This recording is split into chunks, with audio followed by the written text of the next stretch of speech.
Hi Anjaap, welcome to our studio. Hi. Unfortunately, it's virtual due to the corona crisis, but I think this will also work. Yeah, I mean, it almost feels like I'm sitting next to you. We're going to talk about online events today, and especially in presenting or moderating them. But before we dive into that, maybe it's important to have a look at what is an online event, because on the one hand, we all have video calls these days, a Zoom call, a Skype call with several of colleagues. And on the other hand, I think you might have something like live television shows, and maybe an online event is something in between, but what then makes it different? I would prefer, if you don't mind, to talk about a triangle and not about a straight line, because Okay. what you sketched just here was, on the one hand, there is the video calls, and most of the times they are very functional. Within a company, we talk about day-to-day processes, etc. On the other hand, there's the television shows, and they are about broadcasting, about sending out information or entertainment or whatever. And what makes online meetings different is that, on the one hand, it's not only functional, there needs to be an emotional component where you really engage people. And on the other hand, it is not just sending stuff like broadcasting, there needs to be interaction going back and forth between, let's call it the stage, the speaker or the organizer and the participants, but also amongst the participants. So it is not somewhere in between functional meetings and television shows. It is something different, using a few elements of both. Okay, but what I see myself, if I join online events, and I did do a couple of them over the last few weeks. Did you like them? Well, yes and no. And to be really honest, and that's also why I was asking the question like this, most of the time it was either like a video call or either a broadcasting of information.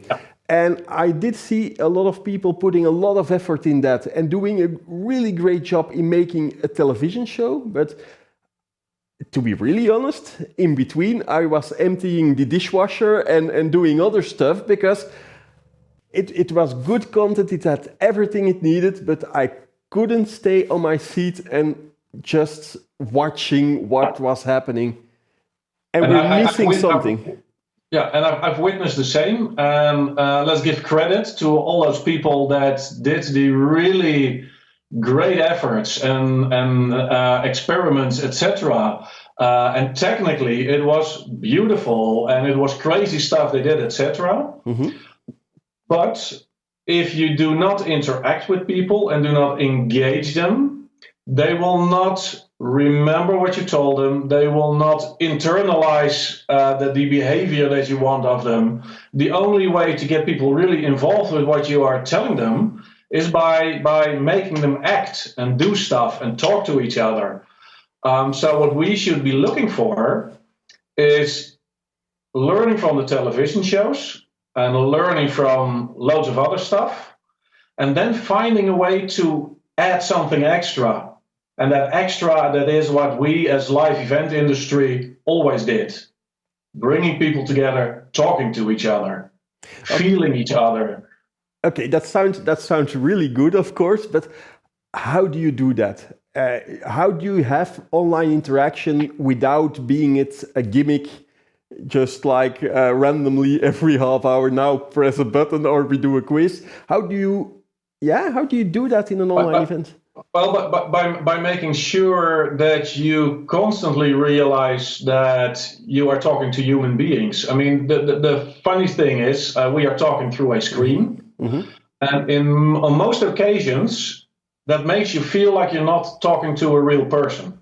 In our case, I've been on that bench for many, many times. We know each other quite well, I think. So we know that we are both human beings. But would you have been a completely new interviewer to me, there would be this hazard of us thinking that we are talking to something digital. Yeah. Remember, with every step of the way, that it is about human beings. So make sure that you do stuff with them that makes them feel human. Interact, be spontaneous, have fun, do crazy stuff. In my meetings, every once in a while, I have people running away from their screen to find something in their house that I ordered them to get.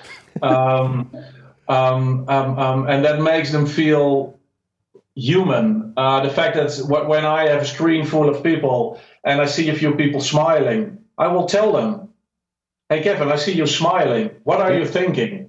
The fact that in that small moment I show you that I see you and that I want to know what you are thinking, that makes it human, and that helps people interact. And another element in this one is, I call it the temporary tribe. With every meeting, offline or online, but especially online, people should feel part of a group for the time that they spend together. So these design exercises or dialogues or formats or whatever to make that group feel a group at that point in time. And if those are your two designing principles, the temporary tribe and humanizing the digital, then you make a great first step in succeeding. So it's definitely not the traditional way you have in the beginning of the day, a moderator, then a speaker, another speaker, a break, a speaker. No, I mean, honestly, it shouldn't be like that on stage. But even more so when online, you should rethink the way that the buildup of your program is. Start with some interaction immediately. Start engaging people immediately.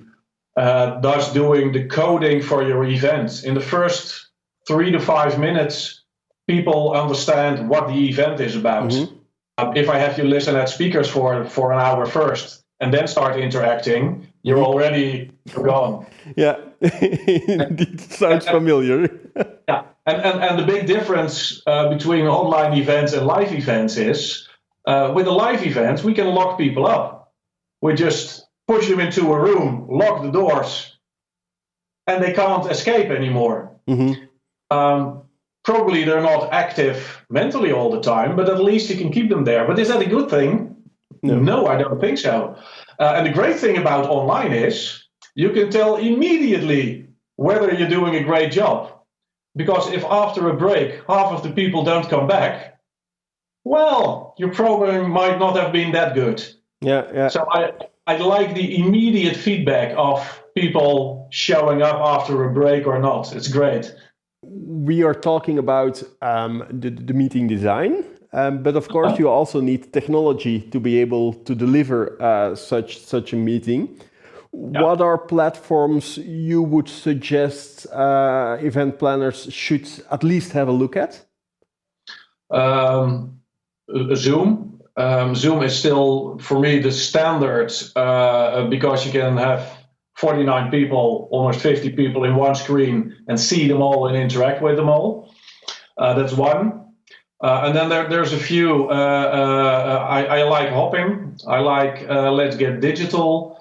I like Remo. I like Network Tables, because they are all platforms that are looking into interaction and having possibilities to have people talk with cameras and sound, etc., rather than only using chat. I mean, honestly, when Hopin just came to market, it didn't look that great, a bit crappy, to be honest. But I didn't mind, because it facilitated people having real conversations. And then if I have to choose between a platform on the one hand that looks absolutely tremendous, but doesn't do any interaction, and on the other hand, a platform that looks crap but allows me to interact with a lot of people, I'll go for the crap design and the interaction opportunities. You mentioned just before that with Zoom, the advantage you can have 50 people on your screen. Does that mean there is kind of a limit to the maximum people you can have in an online event, or does it also scale to large rooms? Yeah, I mean, it's the same in live events. Give me a room with 40 or 50 people, and I can have more direct interaction and engagement than with a room with 5,000 people. Mm-hmm. So that means that if you have 2,500 participants online, you need to start rethinking your program, and you need to be aware of the fact that for some time you can do plenary. And do little interaction and a little engagement with a bit of chatting and a bit of polling, etc. And then quite quickly, you need to break them up in groups and make sure that people find ways of or are facilitated to talk in duos, in trios, in groups of 10, in groups of 20, and maybe in groups of 50. Mm-hmm. So break up your program in order to get maximum engagement and interaction. Yeah. Then you can go to any group size. I witnessed a meeting a few years ago, and there were over 100,000 participants. And they were all interacting because there was a structure designed where people talked in smaller groups and then in somewhat bigger groups, and outcomes were transformed into a higher level of grouping. And by the end of the day, everybody contributed to the end result. Yeah, that's really nice. 100,000 people. That's brilliant. Yeah, and the advantage of online is, of course, if you have a room with a few thousand people and you have to put them in small groups, then you need an hour of logistics to be able to do so. But in an online meeting, it's one click on the button and everybody is in small rooms. Yeah. Yeah, and there's nobody. Where do I need to go? Where is room 5? It's here. Click, and you're gone. It makes it easier. Yes. What would, from your expertise, because you did a lot of online meetings already, from your expertise, what would be a good duration for an online event? Because in traditional congresses, we look at a day, sometimes multiple days. Is that a good idea for online events too, or? Well, it's the same remark. I wonder if it's a good idea for live events in some occasions. But in general, yes, you can do 3 or 4 days. The only thing you need to do is design, being very aware of what you can ask of people and of energy fluctuations, etc. So if you do a 3-day conference online, make sure there's more breaks than you're used to, maybe not as long as you're used to, but more shorter breaks. Make sure there is more variation in formats. Allow people to take off for an hour sometimes to do other stuff. So have a clear program and accept the fact that some people will make a choice not to be there on the morning of day 2, but they know that at 11:30 there is something that they really want to witness, so then they are back. Mm-hmm. Everything is possible, engagement-wise, interaction-wise, planning-wise, etc. Online, everything is possible. The only thing you need to do is plan with the human factor in the back of your mind. Okay, maybe one last question. What you do see a lot of times happening is that people try to do online events or even online meetings alone by themselves. They are doing all the interactions, they're doing the presenting, they're starting the videos, and etc. etc. I don't think that's a good idea. I think you need a team to do that. But what is the minimum you need to, from your perspective, to run a good online event from a team perspective? Again, I try to imagine that these people doing the same on a live stage. Being there, doing the lighting, the sound, everything, the catering. Nobody would dream of doing so. I think the minimum is 2, because you need to separate content and moderation and the technological stuff. So you will never see me touching buttons while I'm moderating, because I want to concentrate on the flow and the interaction and the connection I make with you and the other participants. So minimum 2. And fairly quickly, you will need a 3rd. If you expect a lot of responses or questions in the chat, it really helps to have somebody who understands what the moderator is doing, taking charge of the chat, answering the simple questions so that I don't have to do it, informing me when there is a kind of red line in all the responses. I will only see a few because I'm talking to you. So if somebody else is scanning all the responses and just slips me a note, JJ, most of them are worried about. And then I come up with the question. So Kevin, a lot of people are worried about blah, blah, blah. Yeah. Everyone will think, what a brilliant moderator JJ is. But it is because somebody is scanning the chat stream for me.